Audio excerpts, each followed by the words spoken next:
Chapter 8. Interior, boardroom, day. Deconstructed man brushes dirt and grass off his leather jacket as he perches next to the fire. The room has stabilised. He espies a warped mirror above the hearth, the work of Salvador Dali. Guinness delivers a can of Coke and a burger on a silver platter. Obi-Wan! Awesome Jedi skills. Thank you, sir. He tucks into the burger.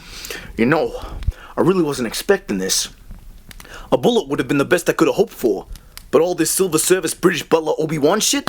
Well, I don't know why you're spoiling me. I tried to off the Lord of the Manor. Huh. He chugs down the Coke and belches like a toad. Excuse me. Mannycapra enters through the door. Deconstructed man puts down his lunch and scans. Please, finish your meal, Grayson. Deconstructed man slowly sits back down, wary of his employer. Sir, I'm a little confused. I had ordered to decorate your porch with your brains this morning. Now I'm getting an invite to the top table? Mannycapra smiles. You knew it was wrong. You followed their orders, even though it was a dangerous and rather idiotic conspiracy. I respect that kind of gumption, Grayson. Well, yeah, but... Mannycapra sits on the wing of deconstructed man's armchair, a little too close for the American's comfort. Look, how about I make you an offer? Do you like offers, Grayson? Deconstructed man wipes his mouth. Yes, sir. I like offers. That a boy. Interior, Dodge, day. Deconstructed man enjoys the ride. He flips his aviators on and lights a smoke, unable to quite believe his luck. Use your dominant eye to side with Sasha. Come on. Exterior, forest trail, day. Brontay clutches a shotgun, like it is going to explode in her hands. I just can't do this, Misha. Is there any need to kill the poor thing? It would have eaten you alive. I'm sorry, I don't care. Misha prods a digit into Brontay's chest. You want to stay warm? You want to eat? Or die cold and hungry like an English vegetarian? It's not a funny matter. The same bear that attacked Brontay is scraping at some tree bark across a clearing. Brontay raises her weapon again. A beat. Her heart isn't in it. Out here, we get to know our food before we eat it, you pussy. Brontay looks like she wants to protest. But then, bang! The bear slumps against the tree, twitching, blood oozing from its head. Misha spins round to see Vasily on one knee in a shooting position. Brontay grabs Misha close. Misha sniffs the air. A boom in the distance and the ground shakes. Vasily has gone. War's getting closer. Come on, help me get big bastard's carcass on the sled. You'll be on skinning and garting detail when we get back. Brontay pulls a face. Tough girl, eh? Who was that man? Come on, let's go before we lose the light. Exterior, Dacha, sundown.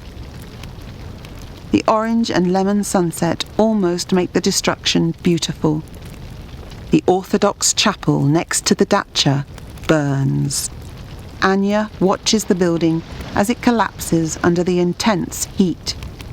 Misha and Brontay pull the sled up, and Misha puts an arm around her as she gently weeps. One shell. One of the damn shells. Be thankful it didn't hit the Dacha, darling. Thankful. She thumps his chest. That was year's supply of grain. How will we eat? We'll go back west for a little while. Anya sniffs in derision. Vasily will help. Don't, Misha. Just don't. You're the one who wanted this. Brontay frowns as they both glance back at her. What does all this mean? Who's Vasily? It means war has arrived.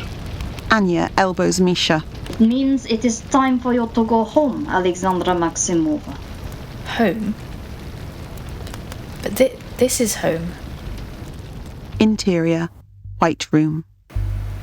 Brontay stirs on a four-poster bed beneath the sheets.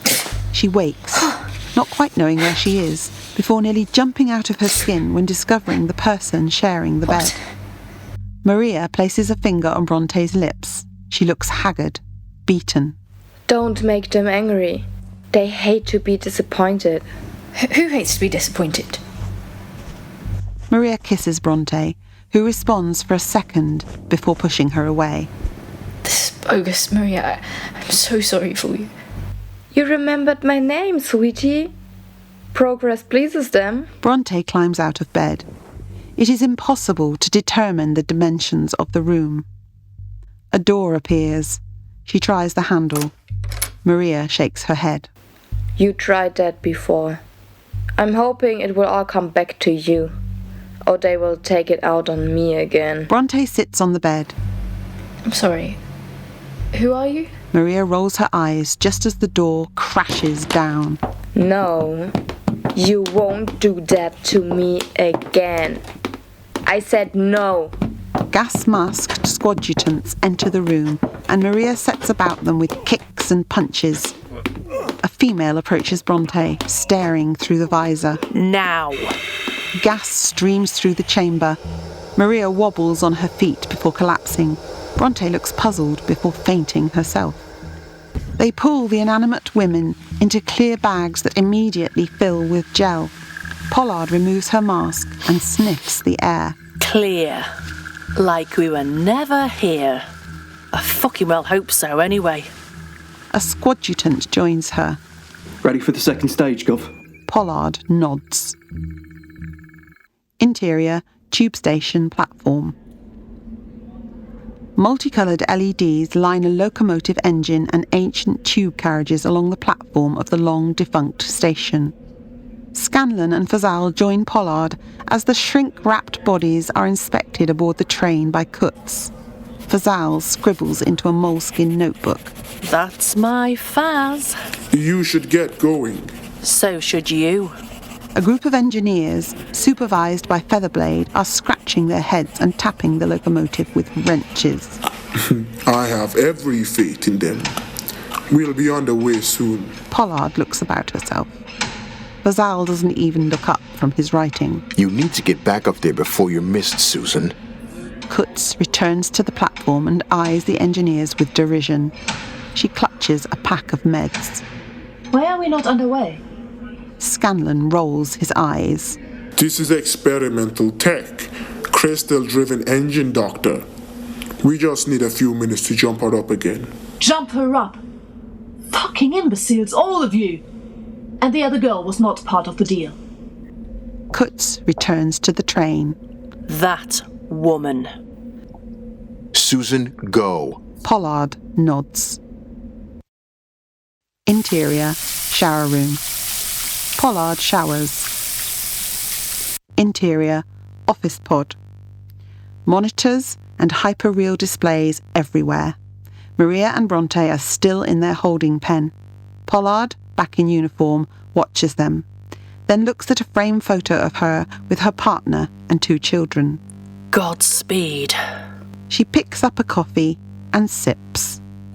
The office door slides open and deconstructed man, sporting a lime green quiff and gold suit, sachets in. Pollard nearly jumps out of her skin. Grayson! You look like boiled shit, Susie. You seen a ghost? Pollard scans him up and down. He crashes on a sofa. What a night! You're very early. I'm very late. No sleep till Brooklyn. And what's with the funky get-up? You had some work done. Deconstructed man jumps up and kisses Pollard hard on the cheek. Ain't you gonna congratulate me? For what? It's been all over the networks. Pollard is still nonplussed. He does a little dance. Ta-da! Meet the new boss. Definitely not the same as the old boss. No, still don't follow. Pollard frowns and pulls up a network page. Deconstructed man is featured in full uniform as the new chief constable. Suddenly, her mouth is jammed. I know, I still can't believe it. And I've just busted this whole town up all night with my new Vogue buddies. Not you too. Perks of the job. So, tell me. He leans into Pollard, grinning. His teeth gleam white, with animated, smiley faces. His skin is younger and deep brown. His face and body are more chiselled. How do I look? Pollard glances at the monitor covering Brontay and Maria. He notices and spins round to watch them. I thought Apsley took you off this case. Apsley's not in charge now, is he? Deconstructed man pokes the air with a finger. Correct, Susie. Anyway, forget about that. Who made you Chief Constable? And why wasn't I informed? What happened to Apsley? Is this some kind of stupid prank? Because if it is... He gets back to his feet. Humour me a second. I'm still a little wired and giddy from all the excitement. This is all very... Come with. Interior, white room. Brontay sleeps. Maria strokes her hair. Deconstructed man enters with Pollard. You're acting odd. Even for you.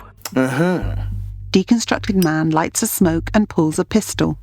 What are you doing? They have protected status.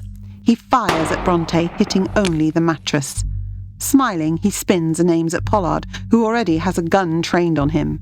Well now. Power down simulation, executive order. The women vanish. Put it down, cowboy. Go on, pull that pin. You'll enjoy it. I always do. He lowers his gun. Get me out of the way and that makes a pretty good day all round for you, doesn't it just? You might even be able to bring that wife and kids back from Denmark for Christmas. A cozy little apartment in Vesterbro. You really thought we wouldn't notice? Just because we ain't looking doesn't mean we ain't watching. She trains the gun on his forehead, her stomach turning over. You fucking lunatic! Go on then. One kill to save many. Worth it, huh? Pollard frowns at his weird dancing. She steels herself and pulls the trigger. It clicks. Chief Constable privileges. Weapon ID locking, baby. He shoots the ground and she hops. Now. Why don't you tell me where you hid the two bitches, and I might just leave your family be, cowgirl. All the colour has drained from Pollard's face. She drops the gun. Interior, tube station platform. Everyone is gathered round the locomotive. It coughs and dies. Thinking we need to run down the tunnel instead of this ex-creature Doffrus? I'm getting some wobbly karma about this stitch. Why am I being forced to work with amateurs and Vela scum? Fresco, you inept bastard. Featherblade gets in Kutz's face. Wanna say that again, grandmother? Yeah, me knows all about you, chemical death cheater. Yes, whatever. One less grounger when I got you. Kutz casually pulls out a hunting knife. Featherblade gets out her own. Vazal continues to write. Anytime, any place, anywhere. Ginger. You really want me to end you, don't you? Why are you here? Waste of space. Scanlan gets in between them. The locomotive bursts into life, and steam rises out of the stack. We can do tantrums back at the Batcave. Let's hustle. Interior, white room. Pollard sits on the bed, trying to hold back tears. The muzzle of deconstructed man's pistol caresses her forehead. I'd love to stick around and tell you all about my promotion, Susie. You'd find the details most amusing with your proud service record. Don't call me Susie. But well, you have been very forthcoming and well... Please, leave my family. Bang. Pollard slumps on impact. This day just gets better and better. He waves his arms around, still high. He waggles a finger and a clock cranes out of the ether on a long neck. All points. Yes, sir. Squad Adjutants, this is your new Chief Constable speaking. I want an armed response team to meet me in the retired Central Line underground station directly beneath this building. Immediately, please. There will be hostile fire and party games galore. Maybe even a cocktail reception with canapes and caviar and shit. Let's get ready to rumble, rookies. Interior, tube station platform. The train is slowly moving away from the platform, the lights flickering, smoke and steam filling the station. Deconstructed man with several armed squadjutants run onto the platform and open fire. Featherblade, to the rear of the train, strafes the platform with an assault rifle, decimating the pursuers. Deconstructed man dives onto the tracks and sprints after the train below Featherblade's eye level. His legs power along like pistons, and he gains on the train as the loco struggles to pick up momentum. I love this new DNA shit! Interior tunnel. The train moves into a wider tunnel, and Deconstructed man draws level with the back carriage. He spots the prone Brontay and Maria going for broke. The lights flicker on and off in a sustained rhythm, with longer blackouts now. How do you like me now? He grabs the edge of the carriage and forces open the door between cars. Interior, train carriage. Scanlan attends the two women. Deconstructed man grins and raises his pistol. Ask questions later. Just as he makes to fire, a stiletto heel rips through his cheek, knocking him sideways. Kutz kicks him hard in the balls before removing a few of his shiny new front teeth with her other heel. Deconstructed man grabs her calf and upends her. They share a glance. Well, hello, you foxy lady. He grabs his pistol, but she buries a needle into his neck. He goes cross-eyed and she pushes him back through the still open back door. Exterior, tunnel. Deconstructed man falls onto the track, his shoulder snapping on impact. The light from the train strobes the gory, half-dead mess left on the line. Welcome to the party, pussies. He notices the needle, giggles, Sir, you okay? and passes out as the squadjutant's torches appear in redundant pursuit. Exterior, forest trail, night. Misha and Brontay ride in the jeep. Exterior, decrepit train station, sunrise. The two wait at the deserted outpost, perched on a bench on the platform. I've never been on a train before. You've never done anything before. Why are you always giving me such a hard time? Misha sucks his gums. I don't know why Anya couldn't have taken me. Miserable bastard. Yeah. Two women travelling alone. She can look after herself. Sexist prick. Misha sniffs. A beat. Why am I going home? Why am I here in the first place? Not again. I deserve to know. You deserve fuck all. Western brat. A beat. This is all to make me hate you, isn't it? I'm not falling for it. Misha gets to his feet. The faint ticker-tacker of a train approaching. Grab your shit, Anglishenka. Cruel. In the distance, a steam train shudders down the tracks towards them. Interior, train carriage, night.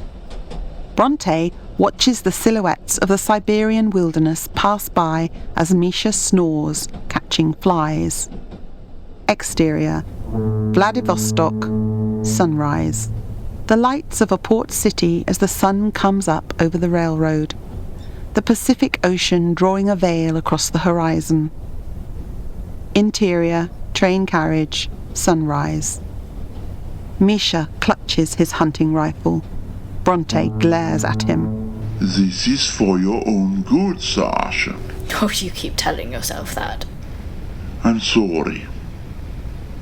The train pulls into a station, slowing. He bites his lip.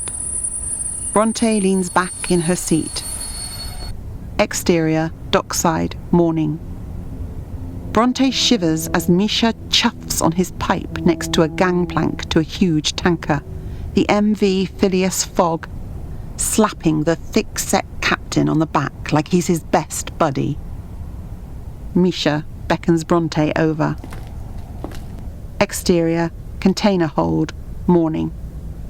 A couple of deckhands open up a container, and Brontay peeks inside. No way. Misha shakes his head and peeks inside. I'll fucking die in there. No. A big fat nyat. The captain glances at his watch. Look, you have all your vitals here. Heating, a chemical toilet, washing, even a stove and a camper bed. Brontay emits a bitter laugh. What about food and water, for Christ's sakes? What am I supposed to live on? Fresh air?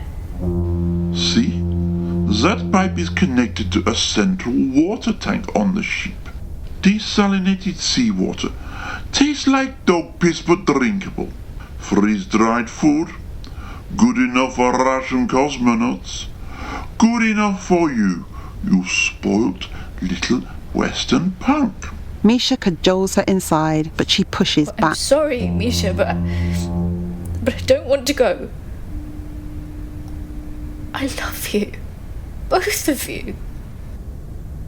Exterior, Dacha, sundown. Anya waves at Brontay as the jeep leaves. Tears stream down both their faces. Exterior, container hold, morning. Misha takes Brontay's hand and they step inside. Interior, container, morning. There is no connection to the outside world. Beanbags, bunk beds, lighting, a larder, etc. These boats do this all the time, Sasha. You'll be safe. Don't make this any harder for me. There you go again. Pretending it's all about you. This is far bigger than you or I, darling. I love you. I love Anya. I want to go home. Take me home. Misha tears up, unable to contain himself. He steps out of the container and pulls himself together. When all this is over, you'll be more than welcome back at the Dacha, you know. Flying first class, eh? What's first class? Exterior, container hold, morning. Brontay pushes herself out and embraces Misha. He gently guides her back inside. I'm sorry, Alexandra. Forgive us. Interior, container, morning. She frowns as the lights flicker inside her new home. For what, Misha? Misha shuts the door. Misha? The lights go out. Misha? The lights return. The container jolts and she loses her balance, gripping onto a railing. Misha, don't do this, please! Interior, container, later. Brontay sits on the beanbag, eating from a tin of beans.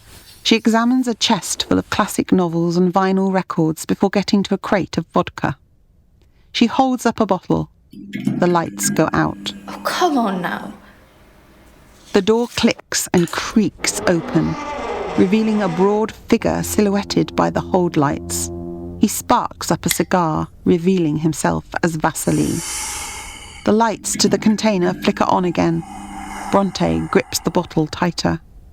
You're gonna need that, kid. Vasily steps inside and the door shuts behind him. Well, you didn't think Mom and Pops would let you go around the world on your own, did you? Blackout again. Damn lights. The future is. Hail Vogue. Hail Vanity. Hail you. More episodes soon. Subscribe.